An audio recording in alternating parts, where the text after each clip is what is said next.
Welcome to The First Turn. I'm your host, Hyena, and today, Llama and I are talking about this week's Games Workshop preview for the year to come for their major games. We talk about the advent engines and teasers and the partial picture we can see looks like. We talk about the return of the old world, the value of reboots, improving upon the past and learning from mistakes, and more. If you like what you hear, like, thumbs up, comment, subscribe, or follow. Let us know if you'd like to hear us talk about something specific or have any questions you'd like to have us answer. All right, let's get to it. It looked like in the first bracket that they did, Mortarion cleaned up his. He beat Canis Rex the Knight. So talking about the brawl, the big characters brawl that was the Games Workshop was doing in one of their videos. They set up a bracket of big characters that are fighting each other, but it's kind of advantageous to one type of character over another, because like we were saying, you're not getting the opportunity to shoot or do like that kind of stuff before charging in. You just you're in combat, fight, so you better be good at fighting. Yep. Most knights do not have an invul in melee. And so, that's a huge disadvantage, because a lot of knights have a lot of big guns that want to shoot before they go and charge in and punch things. But if something else with a big punch comes and hits them, they don't get saves versus it, whereas most of the other characters do. I can't remember if Canis has an invul or not. Oh, I don't know. I don't remember. So he might. Yeah. I saw Mortarion come out. Now, he got to use his pistol, because pistol. But monster. He can shoot at any gun he wants. Yeah.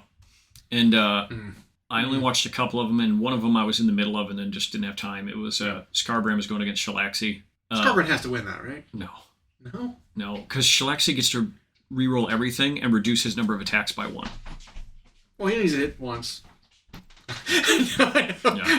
Yeah.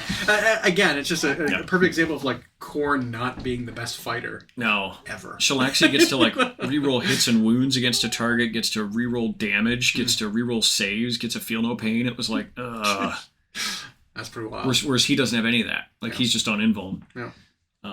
Yeah. So I was thinking they're interesting. Anyway. You can't really take them for gospel. Nope. Because again, it's also dice. They're fun. So. But yeah, that was at least fun to do here at the end of the year, and you get to watch it. And they actually had guidelines for their rules this year round, so that was good. But we've been getting with the Advent engine finishing up last weekend before Christmas. We've gotten a few days in a row of some payoffs of some of the what's to come. We haven't seen many of the Advent engine silhouettes yet. I want to say we've seen a quarter of them. Mm-hmm. So obviously we had on Christmas Day Dark Angels announced with their update to a lot of stuff. Actually, they're getting a lot more than I thought they were. Mm-hmm. That's really cool. Man, those Inner Circle are amazing. They look so much like the Dark Angel models from Horus Heresy that we really liked. The aesthetic of the knights with the black armor and all the regal robes and stuff. I'm glad they're bringing that back. Well, that is cool. They had a version of them in Firstborn Marines that were robed Dark Angels guys, but I think they just counted as tactical. They were just regular dudes, I think. Maybe they were veterans. Yeah. But you're right. They had the robes. I remember that. But they did not look this good. No. These remind me of how important looking those, what are they called for the Black Templar, Sword Brethren or whatever. It's like that. You get this ultra elite special unit. There's only 10 of them in the chapter or whatever, probably. Yeah. Love them. Looks great. We did the Deathwing Terminators getting their update, both Knights and the normal Terminators, and they're getting an upgrade sprue that has a plasma cannon in it. They've always been the only loyalist Terminators that can have a plasma cannon. Yep. And they're continuing that. And that upgrade sprue is the Ravenwing feathers for the bikes. Yeah, so you can upgrade your Outriders. That's cool. And then we know that there are at least 2 characters coming, 2 named characters. Asmodee and Belial. Belial, yeah. Which was several of the teasers was Belial. Yep. Including the burning skeleton. For some reason, yeah. So if I'm looking at the list here, we had obviously the Dark Angel, what we thought might have been Crozy or something is a standard. Mm-hmm. One of the new Inner Circle is carrying that. We had I think the Scabbard is on one of them or is on Belial himself.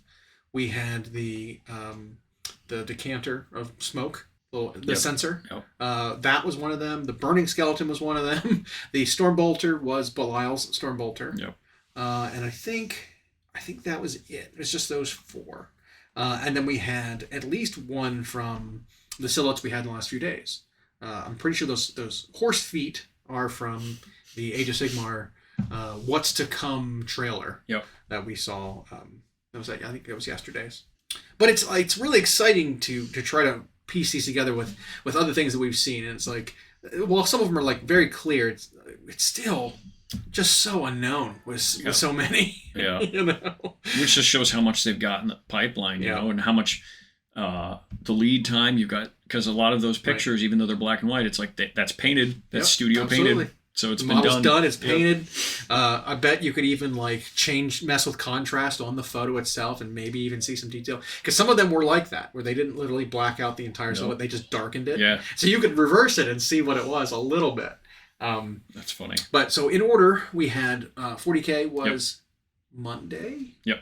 Or Tuesday? No, Tuesday. It was Tuesday. We had AOS yesterday, and then Horus Heresy today. I'm gonna start with Horus Heresy. The Horus Heresy one first, because what a snore. It was not that interesting. Like, that was not interesting. Because you can tell, I can clearly see what all 3 of them are. Right? It was a space marine just holding a flag. Yep. Okay.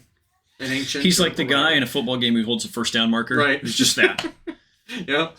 You had another standard bearer for the Solar Auxilia. You can see their classic helmets. The guardsmen of that era. And then you had it was clearly a sentinel.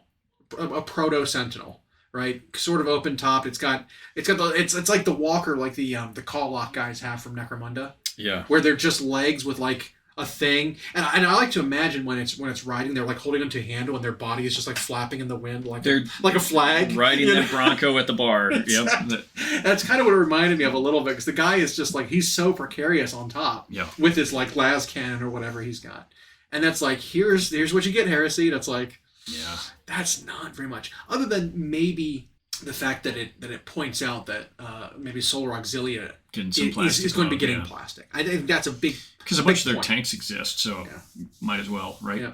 So Horus Heresy may not just be Marines and Marines anymore. We're now getting into the other armies. My hope is that it's like we start to see Mechanicum in plastic for Heresy coming this next year after the Solar Auxilia, because I'd love to get me some proxy dreadnoughts in the form of like the Domitar and things like that. Well, and I mean, if it stays rolling, successful, and it's what a simple way to release stuff, because even if they do Solar Auxilia and the Mechanicum, they still just have to make generic cookie cutter versions of everything, because they represent every side. Absolutely. So yeah, that's just what a game system. You have like 3 factions you have to worry about. I mean, the same thing goes for the epic scale one. Yep. It's the same deal. Yep. You can just make these generic versions. People can paint them however they want. Everyone had Bane blades. Yep. every planet that Guardsmen drew from had their armor. Yep. So. Yeah, exactly. So that was that one today, and it was kind of like, okay. It didn't seem interesting at first, but you're like, okay, what it can mean in the future is sure. Interesting. Yesterday we had AOS, and we were racking our brains trying to figure out what was going on there, because it seems like we're getting stuff for armies that have just gotten updates. It's kind of what it seems like at first, right? It's like, well, Slaves of Darkness was one of the last books of this year, and it seems like they're getting more stuff that wasn't in that book. Yeah. Because one of the silhouettes, or two, maybe 2 of the silhouettes with 2 different models, looked like horsemen, right? We've been saying for a long time, Marauders are an eyesore in that book. It's like Skaven porting over all their old models, or Lizardmen, they ported over all their models. Most of them are replaced now. But go look at Temple Guard and tell me those hold up. They do not. But it's like that for like the Marauders, the Marauder Horsemen. They're just these like balloon animal, just barrel-chested barbarian guys whose aesthetic, I don't think even worked for fantasy, because they had like Ooga Booga Conan like horned helmets, and stuff, and it's just like, and their bodies were done at the same time that they did that version of the Catachan Vampires. Absolutely. So they were just balloon animal muscles. Yeah. And so like I never liked those models, and I especially didn't like that they got ported over. No. I mean, maybe they could work as Norskins, because they were sort of Viking-ish, right? Sort of thing. But I don't think they ever worked as Marauders. Like the models never did it for me. So we've been saying for a long time, I would love it if Marauders, that kit, or the name, or whatever, gets retired, or it gets moved back to fantasy. Yep. And then there's a new version of Marauders and Barbarians and stuff that already exists in AOS in that setting called the Dark Oath. Yep. That they've already made a bunch of this. The aesthetic works so much better for the setting that we love the look of the models. Yep. They had the Chieftain from Silver Tower. Yep. They had the War Queen from, what was it, Malign Portents, I think. That campaign a few years ago. They've done at least 2 actual Dark Oath warbands for Warcry. Well, one of them is a Dark Oath-ish. It's tough to say because they all could be Dark Oath, right? Because they're all following these weird minor gods that are the main gods. They're human and they secret, serve chaos. Yeah. You know, so like, but the aesthetic is definitely the Savagers, which is the true barbarians. But then they also had the Untamed Beasts, which were kind of barbarians that wore bones and had bone weapons. Yep. I mean, that could kind of fit the aesthetic. You had the Varanspire Tyrants who look like lightly armored Chaos Warriors. Light, yeah. And they came before the new Chaos Warrior update, and they really showed us what warriors were going to look like because they carried over that aesthetic, phenomenally. And then there was at least one Underworlds warband that was Dark Oath. It was the one with the wizard. She had like the eye in her palm and like the weird messy ponytail. So like we've got examples of Dark Oath, and this one, the silhouette of this horse running looks. Man, it like I can see the sort of the ribbed shield of the Savagers that she's wielding, the ponytailed head with like the shaved sides pulled back, and like this is a. And I would love it if they. And these silhouettes might only show us one of however many. Right. I would love it if they got a unit. Absolutely. Of Dark Oath horsemen. Because the Dark Oath horsemen are the Marauder horsemen.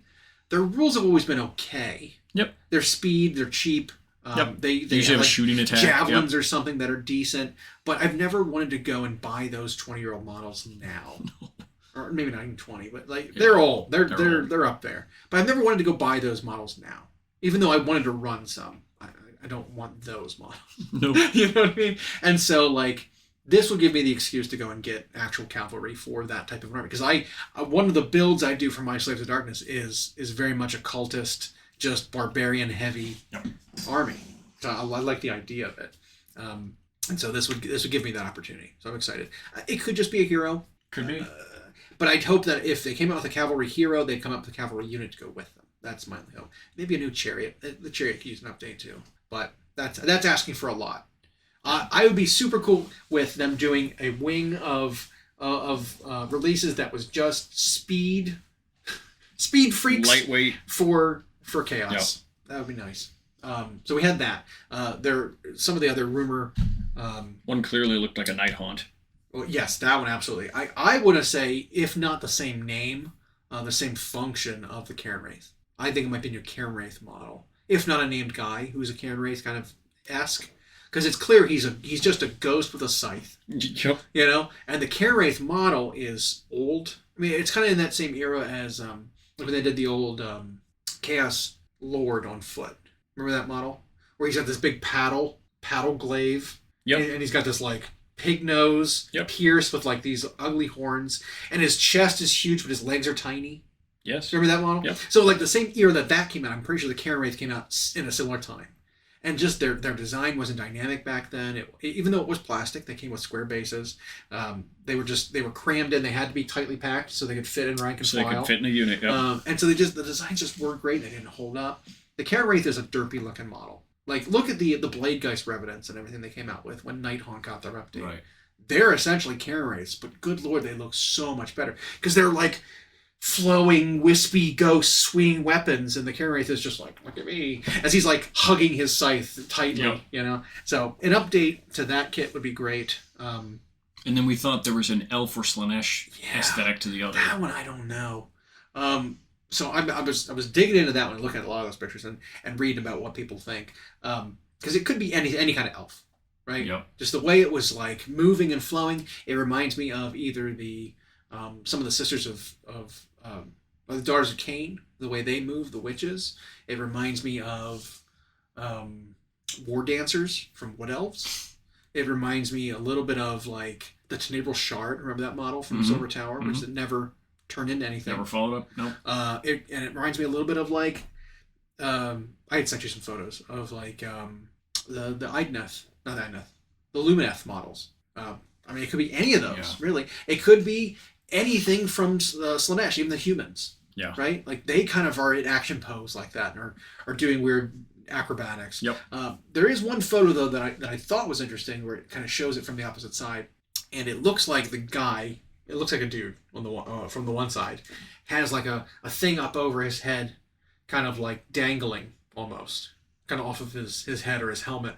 That does look like a seahorse. A little bit. Well, if you look at the Lumineth models, they have a very similar aesthetic for all of their temples. The bull guys that had the hammers with the spike, they had these cone head helmets with bulls on top. Yep. The guys riding the little kangaroos and the bows, they had a fox or whatever on top of their helmet.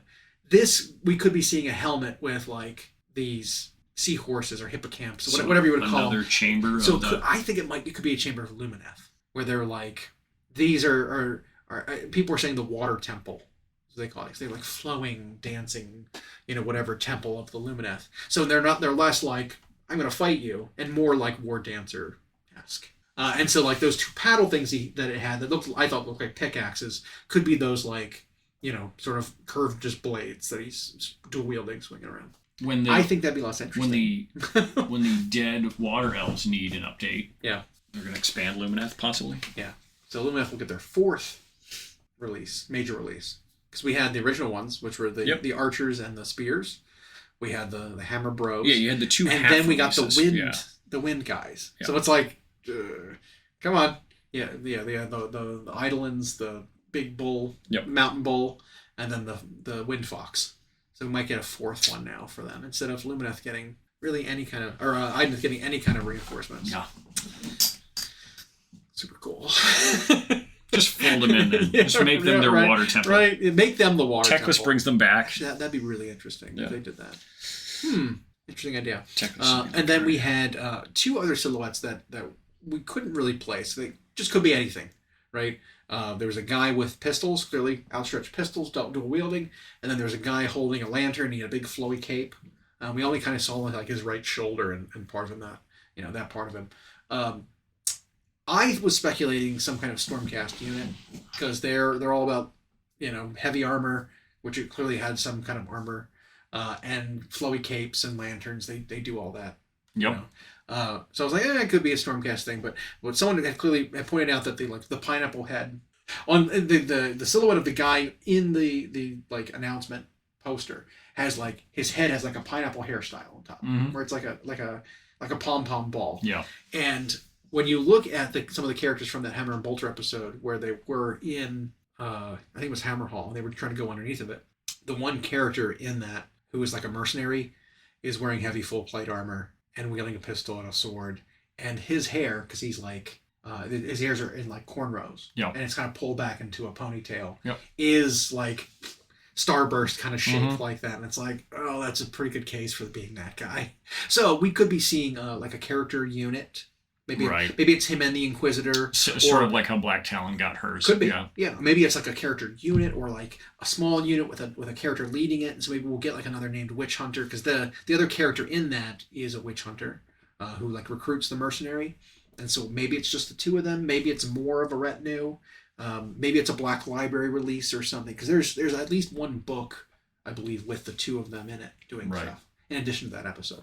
And like the more I look at it, I'm like, yeah, it's probably them. So, I mean, it could be, part of the campaign. The next book comes with, like, here's some heroes for cities. Here's a new, maybe I mean, they were hunting some flesh eater courts, weren't they? They were. Well, they were hunting vampires. It's tough to say, because the new flesh eater courts are, like, they're very vampiric. Yep. Right? You look at the Gore Warden we were just looking at earlier, because I picked up one. The Gore Warden is, like, he's like a very feral vampire. He clearly has like Nosferatu influence, big fangs, big pointy ears, very lithe, creepy fingers. The vampire that they had killed in that episode, who was kidnapping people and turning them into vampires, looked more like this than they did like a soul blight, like a von Karstein vampire. Right. So maybe they were, maybe you're on something there. There could be some crossover. Yeah. Yeah. Because who's to say that if all Flesh Eater courts are all about that madness? Maybe they're not. Maybe some of these guys don't have a delusion. Maybe they're Flesh Eater vampire bloodline, but like not part of that faction. Yep. So could be anything. I mean, look at how they did the book with Ironjaw's getting that big release, where they got 2 units and 3 characters. Yep. And then technically 2 other monsters. Like, that was a huge release for not having a book come out for them. Right. We could see something like that for, I mean, it'd be weird if it was Slaves of Darkness with Marauders, because they just got their book. Why didn't? Yep. But their book was so delayed. Maybe this was like, we wanted to expand it more, but it didn't make it into that book. So 6 months, delay plus a few months later, and it's like, okay, you got to read. And they might get a new data sheet that replaces the Marauder one or something, which would be great. I really hope so. And so I think that was all we have seen. That was the AOS. For AOS. Could be up to 5 models, that we see, plus units associated with them. Right. That'd be cool. And then we had 40K on Tuesday, like we said. Also interesting. I mean, it's clear, I think, what at least 2 of the 3 things we saw were. It was very clearly like some kind of orc with a lot of tech. Has to be. Like he had mechanical legs, which we've seen a little bit more of that, of them embracing like tinkering with themselves. Yep. I remember the pain doc for the Beast Naga boys where he didn't have legs. He had those like this prosthetic running legs that like humans like that we get sometimes, or like runners get the blade ones, but they're like backwards. Yep. He had legs. Springy. Yeah, the springy ones. He had legs like that to keep up with like the hogs, I guess. I don't know. Yep. So it was like, that's interesting. And he had like a mechanical hand, I think. Needles. So like orcs are getting a little more savvy with their tech as opposed to just being like, me think it work. Right. And this guy clearly had some kind of mechanical body of some kind. He had some kind of shock attack gun because you could see like the convergence of bits going towards some center thing that clearly shoots lightning or energy or teleports grots or whatever into your opponent. Yeah. And there was like bits and bobs all around. I wouldn't think they would do a new like Big Mech kit because the Big Mechs are part, or at least the Mega. It's part of the Mega Nob one. Yeah, in the Mega armor is part of the Mega Nob kit. And then I think they came out with the shock attack guy is plastic as well. I think so. The one that's vacuuming a grot. Yeah, he's vacuuming a grot and he's got like this like spinning orb, 3 spinning orbs around his gun. I think that's plastic. It is. Yep. Maybe this is a named character of some kind. Could be. Could be really pulling from the old. I'm really hoping it's like, it's not what people expect and it ends up being like the named, who's the Freebooter character who runs with the pirate orcs. Captain Badrock. Maybe it's a Badrock reimagined. That would be interesting. Maybe you get him, and then you get new Ludas, because those Ludas are. The Ludas are. No, not the Ludas are old. Well, yeah, the Ludas are old too. I say the other ones aren't. Those the piratey ones. Yeah, those guys are 5. What are they called again? Freebooters. Yeah, that's like the sub faction. They come on 40 mils. They've got like 100 bits in that box. I don't think they'll replace. Maybe they'll get their hero. But he's not in plastic. Correct. And his model, I remember, is really. He's piratey with a dumb. He's like thick, basic orc gun. Yeah. Like and he's designed where he's just like a big chunk of resin. He was like low profile from front to back. Yeah. So it was like a piece. Yeah. You plopped his head on. Maybe could just end up something totally. I know. Probably not what I want, but it could be. Yeah. I say there's like a 10% chance. It could be some guy. It could be some guy from an older edition that I'm just not thinking of. Yeah. Also. Well, they've updated several. Yeah. Already. Like they did Skarsnik? No. Snikron. They did Zagrod Wartsnaga, which is really cool. That one's a crazy one. And obviously they did Gaz a couple years ago, which I'm looking at right here. Yeah.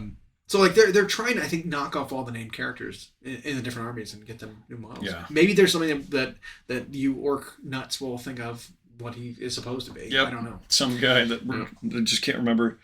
And then there was one of the big mystery models, which could be one of 2 things, is either a Custodes new character. Oh, yep. Or maybe a unit. I don't know. That's a Custodes model because he's clearly got a Guardian spear. Yeah. Like that is the weapon that Guardians use. Yep. It's a bolter on a polearm with a spike on the back and a spear in the front. I've seen that weapon before. But the rest of the model throws me off because it does not look like a Custodes silhouette. It's got like, I don't know, almost like, I'm trying to remember the nationality. Was it Poland? they had those horsemen where they had those giant that almost reminded me of like Native American headdresses, but they were behind their backs. They were called the Hussars, Huss. Yeah. The winged Hussars. What nationality is that? I don't know. Eastern European. I'm pretty sure. It is. The Polish Hussar. Yeah. So they were like cavalry guys who wore like plate armor, but their flags in the back were these like weird headdress things that were like curved forward and had all this like the hair, almost I don't know what Roman what do you call the crest? Right. Almost like that, but for their whole body. Yep. And so like this silhouette looks a little bit like that, where it's coming up over his head. He's clearly got a helmet, which I think could be a Custodes helmet. Well, there's a bird head on the front of the helmet. Yeah, which, I mean, Custodes all about eagles. Yeah. They love eagles. He's definitely got, like, chunky legs. But I can't tell, because, like, the rest of the body looks like it could be a Votan thing. Yep. And I think a lot of other people are convinced of that because of that weird crest that comes around the back. A lot of the Votan models have that on their characters, where it's like an ancestral, like, gargoyle almost coming over the front of their head. And he's got a little bit of that going on. I'm convinced it's Custodes. It's got to be, I think. It's Custodes model. Especially because we know they're getting an update. They're getting a codex soon. Right. Yeah, I actually, the photo you're showing me there is what I have on my computer right now. Yeah. I mean, because he's even got that trigger handle and shield-ish here. Maybe a shield. I think he's a hoplite style Custodes model. I think he's got a spear and shield. Yeah. Which I think is really cool. Or could just be a character, could be a unit. We could learn that the Emperor uses like Votan to make their tech. That'd be funny.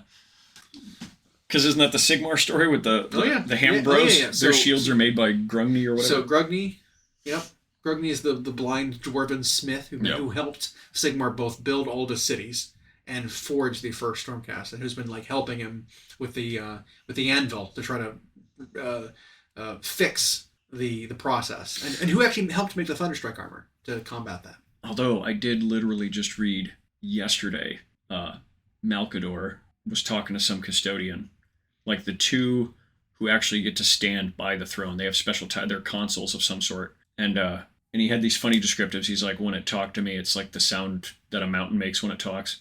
But then he was describing how different the custodians are from any of the other creations, and nobody else was allowed in there when he made them. Even Malkador didn't get to be a part of the creation of the custodians. So who knows how he made them? Right. Heresy. Maybe Votan made some of the tech, or he stole their tech. Yeah, I'm convinced that most of the things the Emperor did before there were worshippers of him, they would consider to be like heretical. Yeah, because like how often does the Emperor like, all right, I'm telling you to do this thing, like don't cross this line, like it's clear he knows the ramifications of it because he fucking did it. Yeah. And it's like he's like, I did this because I needed to get where we are now. No one's allowed to do any of this stuff anymore. I've already done it. I know the problem. Don't do it. And then they do it, and then it's heresy. Yeah, because it even described it was describing a memory he was having about the Emperor like doing cave drawings that long ago, and like drawing the buffalo and the deer and all this stuff. But then he always would draw these shadows off to the side because he could tell there was something, some enemy out there that he didn't. But he couldn't put his finger on it. And it talked about when he first encountered them, he could take their fire and throw it back at them, is how it described it. And he thought it was fun, the way they ran from their own fire. He didn't realize how serious of an enemy they would be or whatnot. That's really funny. But yeah, I think he's been able to touch their energy for who knows how long. Yeah. Well, he's a perpetual, too. So he's always reborn. Yep. Anyway. And then the third thing we saw for 40K, which I think is the most clear cut one, is definitely a Kroot riding a four-legged beast. Yep. It was definitely... The silhouette looks so good. So good. Yes, it does. The detail looks spectacular. Well, it's funny because we are looking at one right here. Yeah. Where he's on the giant rubber chicken. Yes, because I have some old Forge World Kroot cavalry. Yeah. Which are riding these just plucked chickens. And they are not... That thing, though, that silhouette looks so good. Yeah. And it reminds me a little bit of like the monster we saw from Ash Wastes, the that the one guy is like wrangling like the sand beast that has like the predator mandibles open and it's like hunched down. It almost reminds me of that shape. I'm gonna go full optimist on this, and I think they're getting a unit of those guys. I don't think it's just. I hope it's not a character. Yeah. I hope it's a unit. Or if it is, there's also a unit of them. Sure. It's going to throw us completely through a loop. It ends up not being for 40k at all. It ends up being for Necromunda Ashwace, and the Kroot are there. It's just in the 40k universe. Exactly. Because releases for Black Library, releases for Underworlds, releases for Warcry are technically AOS. Yep. Even though it's not for AOS proper, it could be they're lumping all that together, right? So some of the stuff we have might not be updates to armies. It might be warbands. This could be a kill team. This could be a. So you're going pessimist. I am a little bit. I'm hoping for Kroot Mercenary update because we did get a Kroot kill team. We did, and there are other Kroot silhouettes that have not been paid off yet. Yeah. The Kroot, there's like a Kroot rifle, a Kroot gun that we've seen without the bayonet. There's a Kroot hand holding a something. So that could be that guy, honestly. But this is slightly off topic, but not. You just mentioned how they do like the universe. It's not going to be a Kroot. It's going to be a Kroot. It's going to be a human who's wearing a Kroot head, a mask. And it's for extra military. It's a dead Kroot with Kroot hunting Kaddish and jungle fighters. Yeah, right. Because you're right. It's like Kill Team Necromunda can all be 40k. Yeah. And then Warcry, Underworlds can all be AOS. And now with Horus Heresy, you also have Legions Imperialis, Aeronautica Titanicus. So I think Blood Bowl is going to get moved back to Old World, and it'll be under that umbrella. Okay. Right? Yeah. Like they'll give each of those 4 games their own little sub games, little umbrella. Yeah. Sure. I don't care about that. I would think tomorrow we'll get silhouettes for Old World. Probably. If I was a betting man, which I'm not, I would say yes. Old World's gonna be tomorrow because they did show us some new Tomb Kings. Yeah. Out of nowhere. I don't know because they showed us three kits, right? They showed us the Tomb Swarms. Yep. They showed us some kind of a standard bearer guy, and they showed us a guy with a flail who's just a Tomb King. Yep. But it's interesting because they really designed the oldness into those kits. They are. Because they do not look like new kits. I saw them. They might be resin. I saw them. I think they are resin. But I saw that. I'm like, I can't tell if these are just old kits they're bringing back. And I don't think these were. Or if these are new. I can't tell. They look so chunky. They would fit in really well with the old, fine cast models. I think these are new, but by new, I mean, they just haven't been released before. Right. But they might have designed those in 2011 or something and just never got around to releasing them. I don't know about them. I'm not a fan. I was not a fan of those scarab swarms. I think they could have done better, way better. Because I think they're resin. Yeah. If they were plastic, they would have made them swirly and suspended with negative space and even the Lich Priest guy or whatever he is holding the big scroll. It's the same thing. He looks like all his detail is 2-dimensional, like it's just stacked instead of spaced. This isn't a sculpted model. This is just a paint job that's making these things pop out. Yeah. And it's so chunky. I don't like the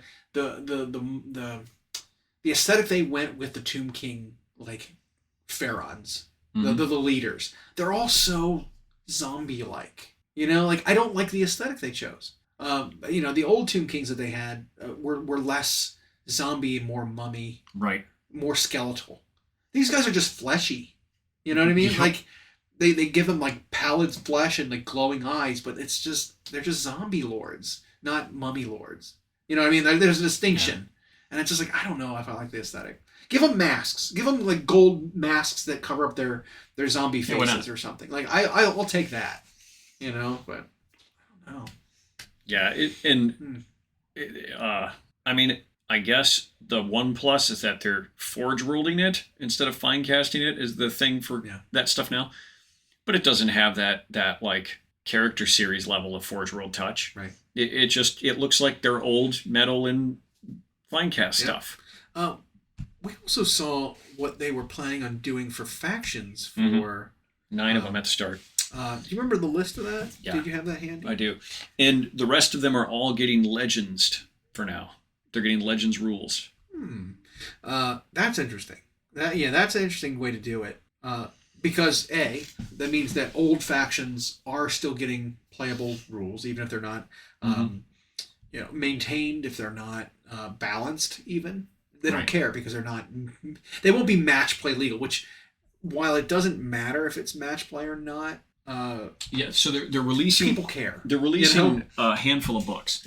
One of them is this enormous 300-plus page rule book, and then they're going to have a book for Tomb Kings and a book for Bretonnia, but they're not battle tomes or codexes or army books. What are they called? What are they calling them? They're just, it's literally just like art and fluff and all that stuff for them. You don't, But they're releasing 2 books that are just like the Grand Alliances used to be.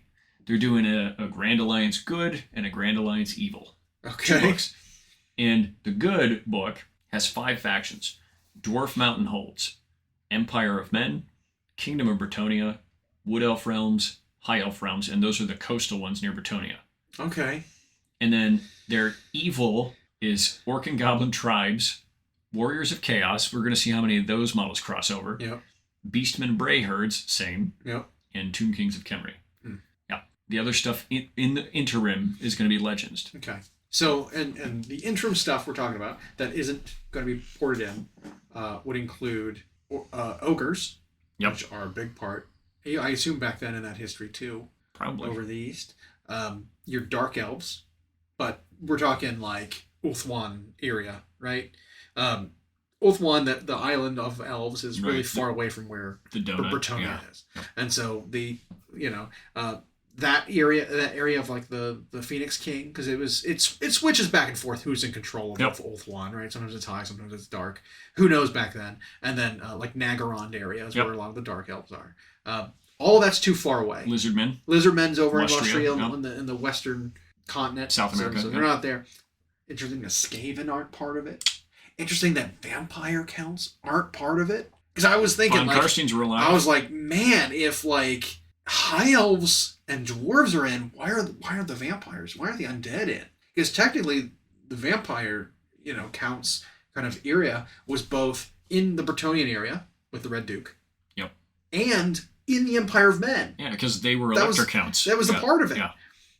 That's a really weird choice. I wonder if they're hyper focusing on like that area of like where the Oak of Ages, kind of in that area, and spread out. So you're seeing a bit of Tomb Kings, bit of Orcs, you're seeing a bit of the Dwarves, you're seeing a bit of the High Elves, and then obviously Bretonnia Empire. Yep. And then Chaos Warriors. But it's weird because Chaos Warriors are like way up north. They have to cross through a lot of other. They have to cross Norska. They have to cross. You're right. They have to cross Norska. They've got to cross Nordland. They got to cross through. If they don't go that way, they've got to at least like Kislev. They've got to go through other places to get to this area. I think the Dwarven holds are essentially going to be the eastern border of the map. Well, we know there are dwarf holds in between Bretonnia and the Empire. There are, but they're all of those. But they're big ones. Yeah. And then the coastal elves, like the Lothern High Elves, will make the western border of the map. Sure. And so, but that said, it might be smart in the short term to start small. Yeah. Start with 9 factions, because most other game systems out there from other companies, that's still as many or more than like you're still competing with that. And maybe they've got a model track that this is where they're going to go. Maybe maybe they'll bring back some other old factions if the game takes off, or they're saving space for things like Chaos Dwarves or Cathay. That'd be cool. Or Kislev. Stuff. What's the Border Princes area? They could do new factions for Old World. They could do, I mean, hell, look at the excitement when people when they introduced the new faction of the Vampire Undead Pirates. Vampire Coast. Yeah, that was super cool. It was unique. It was new. It wasn't like anything that was really fleshed out before, but it felt very. And they gave them a full roster of really cool looking stuff. Something like that would be great to pull in. And then but you're right about I think Lizardmen and Skaven, that's showing that they're committing to them being AOS now, which I think is good. Because that was always the worry. It's like, they've not really done when Seraphon got their model update. I was like, okay, but with Skaven, I've been worried. Yeah. Are they towing the line between if they're going to go back to Old World with them or I think with Chaos Warriors that's interesting to me because that's one where Well, they called it Warriors of Chaos, which doesn't have to necessarily mean the soldier type Chaos Warriors. Right.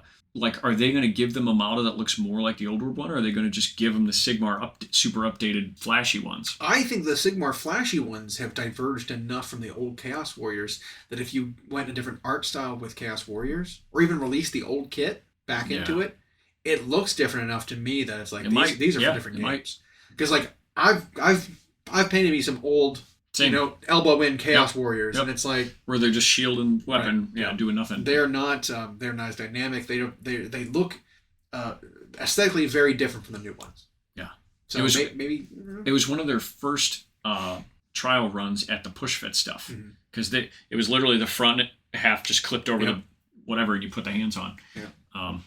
It's funny because some of the Skaven slaves, Skaven clan rats were like that, where it's like the whole body is just one piece, and it has a weapon, and you just like push a shield on. Yeah, that was it. and it could point to what we've hoped for, in that in AOS, Skaven are going to get a Seraphon type update with a pile of kits. I'm hoping so. I'm hoping some of the teasers actually. Well, I just know even whatever that little warlock was that came out not that long ago.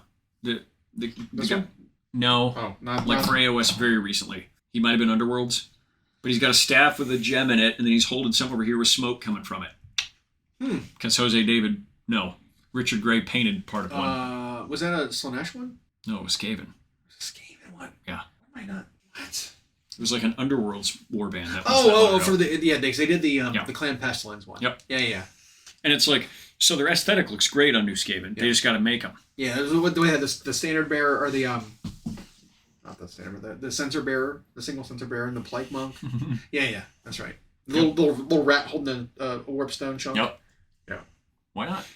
And so, they showed they could do it. They did with the Clan Hessian warband, the new assassin, even though the first one that came out, the brown plastic ones. Yeah. So it could be they're sitting on a pile of it. They're just waiting for a. Yeah. Right now they're doing this Flesh Eater Courts thing as the villain. Yep.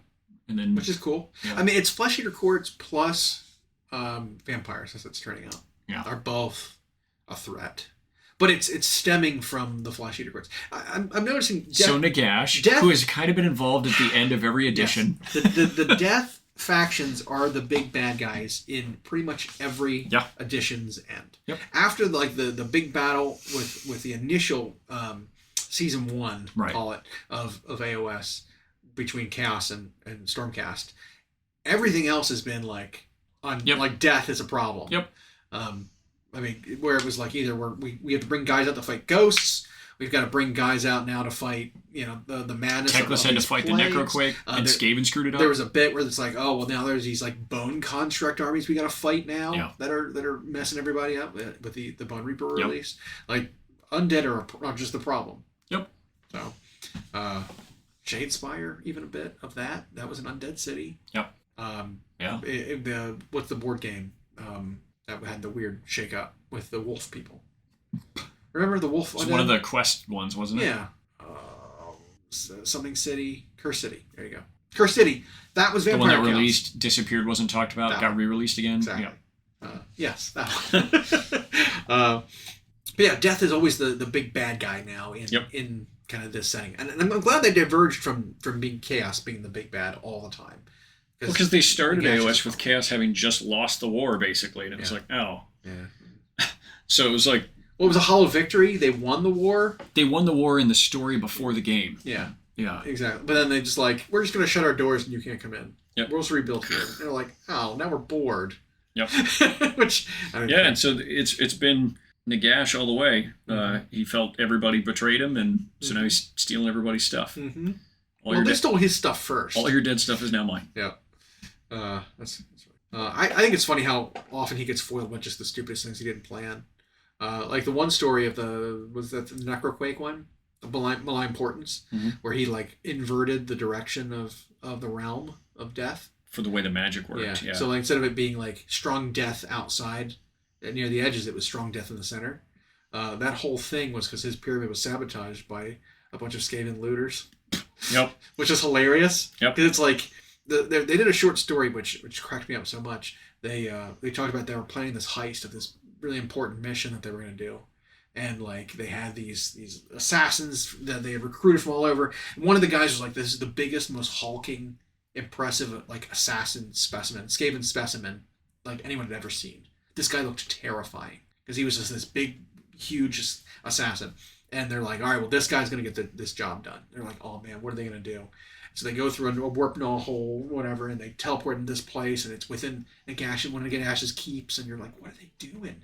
And then they start going, and all they were just popping gems out of the walls. Yep. And just stealing. And it was like, that's all they were doing, this big heist that they were planning. It was just a smash and grab. Yep. But because they popped all these gems out of where they were supposed to be, when he initiated the ritual, the alignment wasn't proper because all the gems that he needed were missing, and it just like collapsed in. It was like Magneto rearranging Cerebro and killing literally all of those Skaven. By the way, yeah. They all got trapped inside the pyramid, and just they all died. But then the whole thing just fizzled. Yep. It's just he'd been doing it for thousands of years, having his skeleton minions just carrying single grains of sand back to build these pyramids for just hundreds of years, and then it was just like They messed it up in like 5 minutes. They just screwed up the entire thing. Always. Hilarious. Yep. I mean, it's like the comet being just a Skaven riding warpstone chunk or a rocket or whatever. Yep. It's like the Skaven in one of these most recent stories with the Troll King. They were fighting Stormcast, and the Stormcast was going to kill the king, the Troll King, but then just got gunned down by warp lightning cannons. Because the Skaven were there because they wanted to go down under the ground and get whatever was underneath the ground that the Troll King was going to smash and reveal. He like smashed the temple and it like exploded. Right. And it revealed just a bunch of stuff down in the crater. And the Skaven wanted it. So they like stopped the Stormcast from stopping him. Not just pure Agents of Chaos. Yep. Not chaos like as in the gods, right. But just anarchy. Yep. They show up and just mess up. Doesn't matter what your plans are. Hell, even each other's plans. They mess up all plans. They just don't betray each other. Plans. So I want them to eventually expand on Skaven and make them a big bad guy in one of these times. Yep. Just give them a full refresh of cut some stuff. That's fine, but like if there's old things they don't plan on updating, cut them and then give us a bunch. I can't think of what they would cut because all of it seems kind of kind of bare already. They've already cut some of the stuff that I thought was weird, like not rattling guns. The bombardiers, the Globadier weapon teams are gone. They cut something else. What was it? So they had the flamethrowers. Shit. It was something else that was like, this seems like it should be necessary. Yeah, but they could just get a bunch of new stuff too. Yeah, right. Yeah. They totally update any of that. Yep. Just say, here's a weapon team kit. It can swap the front out and makes 4 different weapon teams. Yep. Problem solved. But they cut like slaves. They cut slaves out, which is fine. They were old models anyway. But like what is remaining right now, if you're going to go with the clan system, it's all kind of necessary. Because each clan only has like 2 or 3 units. Where do you go down from there? And that could be another thing too. It's like their last run with the Skaven book might have been like just a Band-Aid. Right. Because they've got a... Well, they also didn't change much. No. Like they really didn't do much. It was one of the few books that felt like a port. Yeah. Because all the other books have gotten some radically new ways to play. Yep. And theirs was like almost photocopied. Yeah. The Warhammer Total War roster actually has a good baseline for what they could add to Skaven to make them a more interesting army in AOS. I especially like what they did when they did the Death Master Snickage update. There we go. They had like new units like the little Gwando rats with the spears. They had their own like Ashen Wizard. Yep. Like they added stuff that expanded that roster that helped that army because you can play just straight up Clan Ashen technically. I want them to see Vermin Lords in Total War, but we don't have that yet. That would be neat. But like that's like as we've seen, like Total War is a great baseline for what they can do for these games to make them better, and then what they have in AOS they can put in Total War to make Total War better. Yep. I mean, like when they did Slanesh Demons and Tzeentch Demons in AOS, they based a lot of that stuff on the new models that AOS had, like the Keeper of Secrets in there that's the new model. Straight off that model. It's not the old one. That's the new one. That was long. I mean, even if you tried to argue, it's like, well, it was end times and stuff, and like the Bloodthirster had a rectangular base, right? And so it's okay that it looks like the same one in AOS, but it's like, nah. This one's an example of where they straight up ripped Lord off of AOS. Change and Keeper. Yeah, And Great and Cleveland to give a better model in Total War Fantasy based on the new model. And it's like, and I'm not mad at it. No. You know what I mean? But like, there's a little hypocrisy there too. Because like, we've talked about this before. It's just like diehard fantasy fans wanting AOS to fail or thinking it already has, which is why they're doing Old World again. But the animosity is only kind of one way. Like, as a fan of AOS, I'm not like, oh, I hope Total War fails. I hope fantasy never comes back. Right. I hope Old World dies in the dirt. No. You know, and I hate the people who like it. It's like, no, it's right. It's none of that, right? No. Like, I'm not interested in it, but if you want, but if it succeeds, then they get to keep making all their games better, right? Yeah. And so it is really funny because it's like, hey man, like why the hatred? Like why the hatred? Like, it's just interesting. But it's like we took their game away from them. Right. And that's another thing is it's like people who weren't interested in fantasy before it died now have discovered it and want it back. Yeah, because they now know it was a thing. It's like people crying for reboots of shows because they discovered them later. They weren't a part of it when it was a thing. They weren't a part of it was a thing, right? I mean, there's plenty of shows that maybe even aren't good shows that you discover and you're like, oh, I want this, and then redo this. They could have done another season. Yeah, like and they've tried a few times recently with some of these shows. Like I love Seinfeld. Yep. Don't do a Seinfeld reboot. No, don't. Please, God, don't do it. No. They tried it. I think they were trying it with Frasier. Frasier was an awesome show. It's back on now. Yeah. Is it? Yeah. Why? Just don't. Yeah. I wouldn't want you to do it with any of these shows. You just ruin them. Ruin their legacy. You ruined Frasier. Don't do it with Cheers. So don't do it with The Office. Don't do it. And my thoughts on that are similar to something that a painter said. Trovarian said, if you're going to add anything to your competition piece, only add something if it makes it better. Right. And when you take a show that is, if you had a Mount Rushmore of sitcoms, where only there'd be more than 4, but like,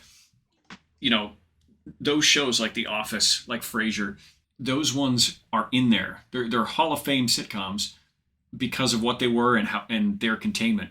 Bringing it back does not add to it in a way that makes it better. Right. Because I just don't buy you're going to bring it back and it's going to be funnier than it was. Right. You've got actors doing impressions of who they were instead of when they were in it. And so Frasier actually did come back for a new season that I think just started or it's about to start. Okay.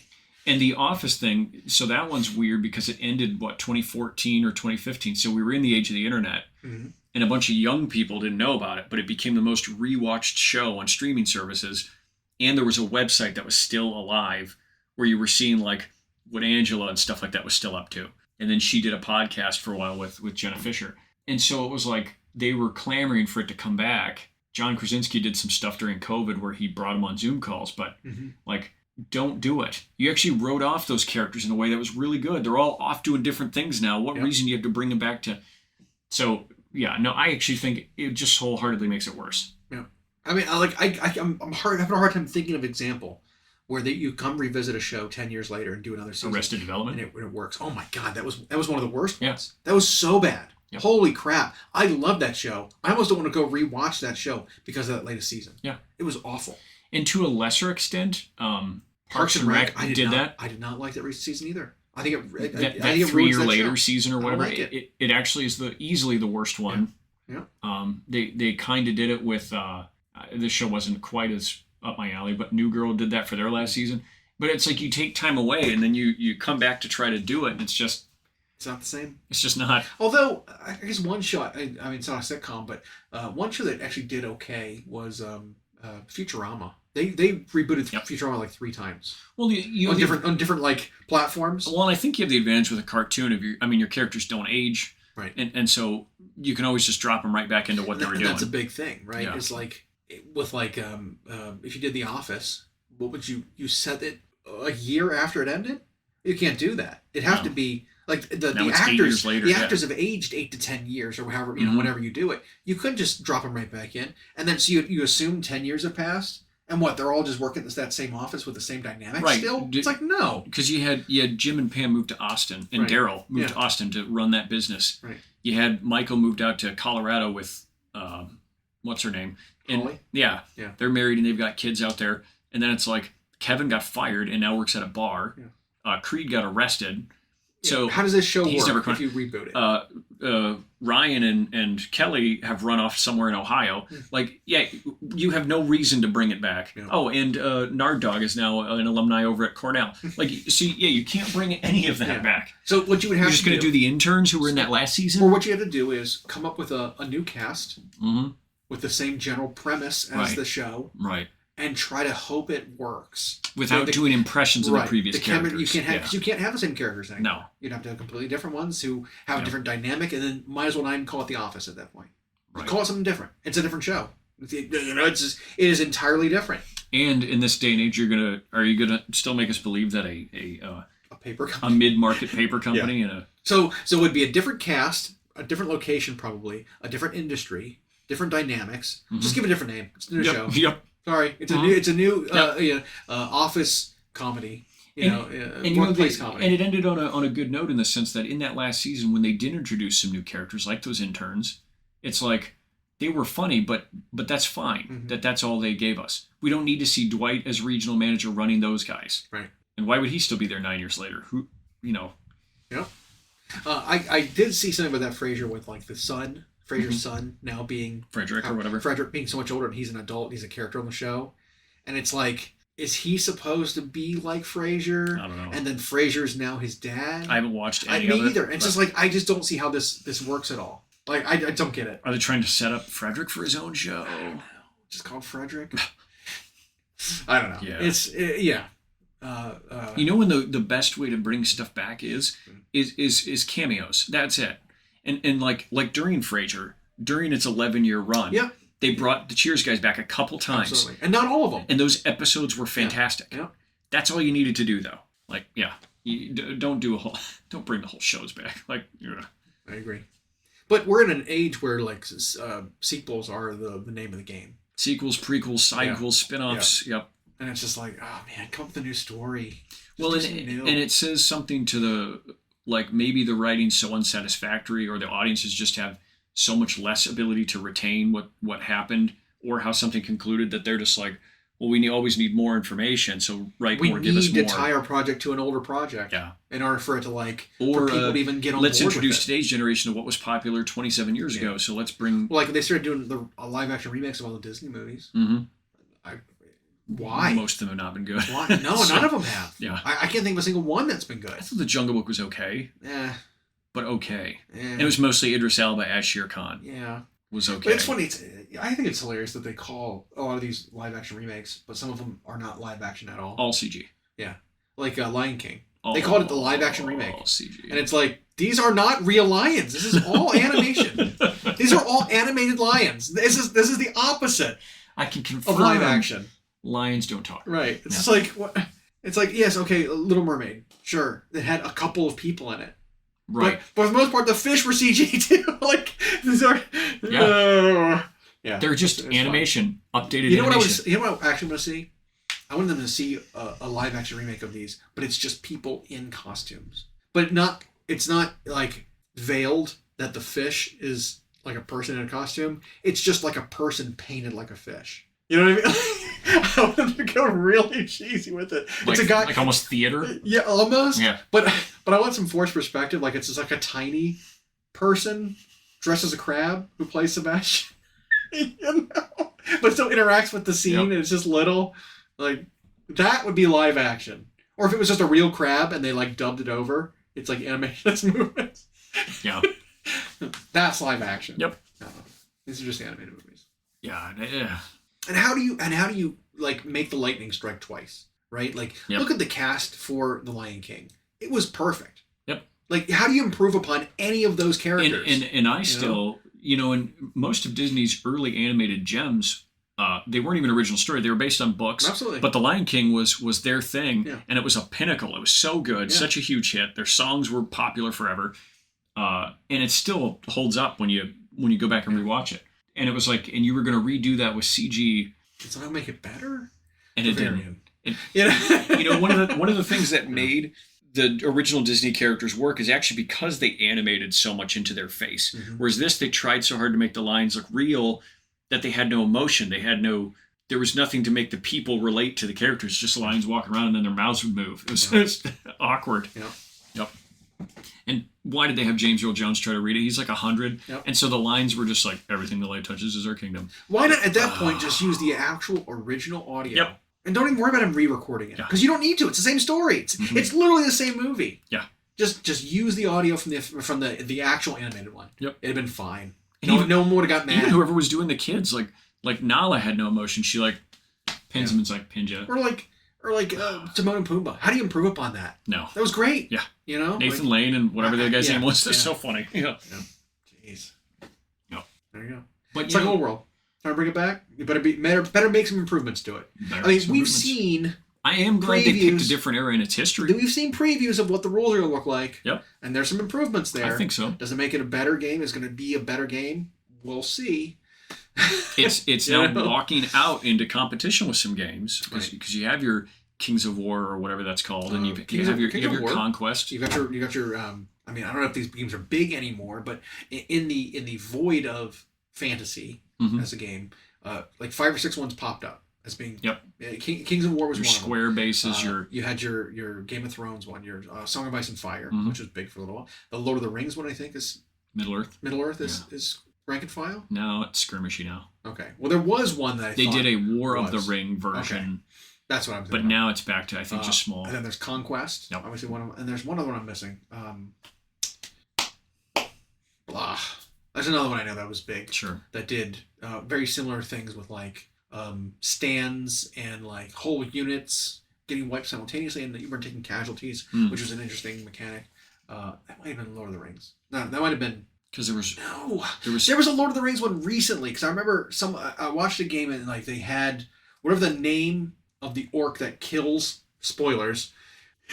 that kills Sean Bean. Oh, Lurtz. Lurtz, is that his name? Lurtz. He's the Uruk-hai. Yeah, the Uruk-hai like captain. Yeah. Lurtz. There was one I remember seeing. Maybe it was kind of skirmishy, but it was still facings. It was still, I think, blocks of some troops that you were still dealing with and doing a little bit of wheeling. But there were like solos too that could do that. I remember seeing it when Lurtz was in it, and he was like assassinating people. I called him Sean Bean. I know when not Aragorn. Oh my god. Boromir. There you go. There's.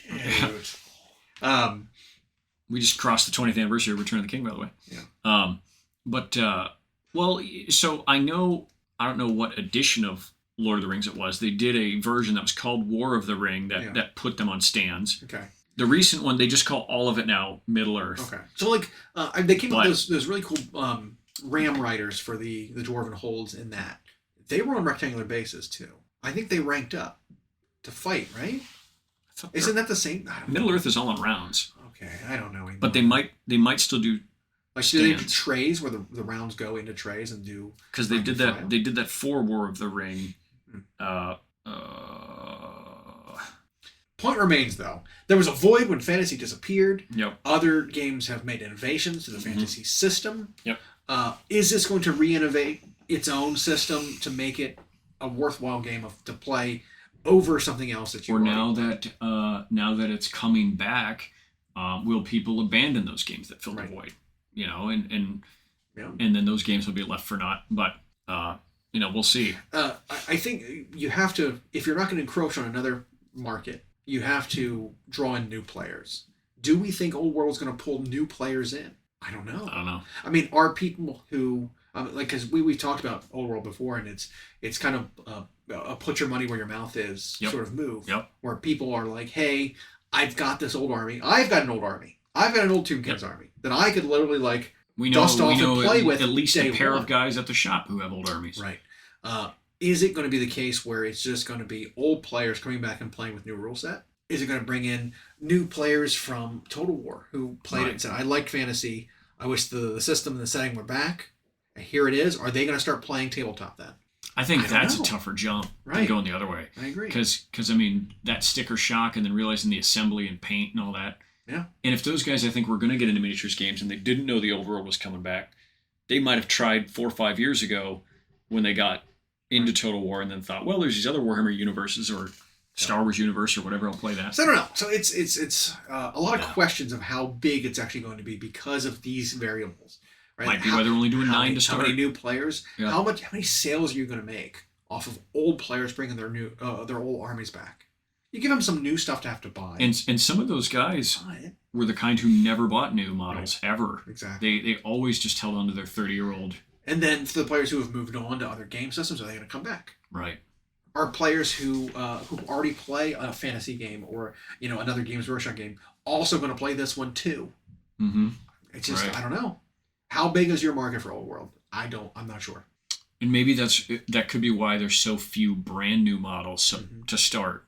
Mostly characters, a couple of units, and then we're going to start with 2 armies. We're going to have rules for 9. Right. See how this goes. I wonder how many of the models that are coming out are just reboxed. If they're making the kits new, or if you open up one of these brand new Old World kits and you look at the sprue, if it still says like 2001 Games Workshop on it. If it's literally the same sprue that they had in a box in a warehouse somewhere, that they've opened the boxes up, packaged them into new boxes. Because they said they're doing that with some of these old plastic models. It's the same kits as before, with new paint jobs and new studio paint jobs, right? To give you an idea of what the armies looked like back then. But it's still the same models, right? We saw them like with the Knights of the Realm, like the Peasant Bowmen, the Knights of the Realm, and stuff like that. And while the models look fine and uniform under this new paint scheme, did they literally open up boxes from made 20 years ago and are painting them now? I don't know. Is that new starter box of Tomb Kings going to be literally sprues they took out of boxes elsewhere that they've had sitting for 10 years? It makes me wonder if they had to pull out the old CADs and print new, so they might still say 2020 whatever on them. But as far as we can tell, it is the old models, or at least the old design. They have done things in the past where they've recut a sprue. Mm-hmm. It might be they weren't sitting on enough to do that anymore. So they had to fire up the old stuff, which eats into production. Like, who knows? Well, I know that, while this is the same system, there were Skaven, there's a Skaven starter box that I got that had, that was made in the last couple of years, that had Skaven clan rats in it, that when I looked at the sprue date, it was like 2016 Games Workshop in a brand new 2022 starter box. That's, again, made literally 10 years ago. And while the models are fine and they kind of, the plastic's fine and it holds up, it was like, this is still an old model, I think until 3 months ago, that's what the Gaunts were like, was they were a 12-year-old or whatever. But being put in new starter boxes for a brand new army, or a brand new, codex. Yep. So this is a whole other level though, because it's a new game with old models. Like, it's interesting. Yeah. I guess we'll see. We will. I heard your stomach sound like it growled a little bit there. Yeah, a little bit. is hollowed out right now? It's been a minute since I've eaten. Okay. So I might need to remedy that at some point. Like a rat we could gnaw, like a Tomb King down to the bone. Yeah. Like a plucked chicken, that Kroot ride. His name is Sanders, the Kroot. Okay, he's the Colonel. He's the Colonel. All right, let's see. Thanks for listening. We hope you enjoyed. Check out our new episodes every Friday on Google Podcasts, Spotify, and Audible, or on Podbean. You can also follow myself and Llama on Instagram for more. We are at Hyena Paints Minis and at Llama Paints Minis. Music provided by Kevin MacLeod at incompetech.com. And as always, we are